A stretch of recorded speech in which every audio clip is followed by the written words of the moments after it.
অতিরিক্ত মাত্রায় প্রোটিন গ্রহণের ফলে আমাদের কিডনিতে স্ট্রেইন হয়, অর্থাৎ কিডনির ওয়ার্কলোড বেড়ে যায়। কিডনিতে স্ট্রেইন হওয়া বলতে এমন একটি অবস্থাকে বোঝায় যেখানে আমাদের কিডনি স্বাভাবিকের চেয়ে অনেক বেশি কাজ করতে বাধ্য হয়।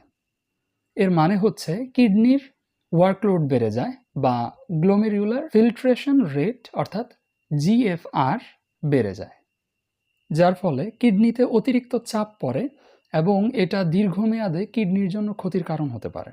বিশেষ করে তাদের ক্ষেত্রে তো অবশ্যই, যাদের কিডনিতে আগে থেকেই কোনো না কোনো সমস্যা রয়েছে বা রোগে আক্রান্ত।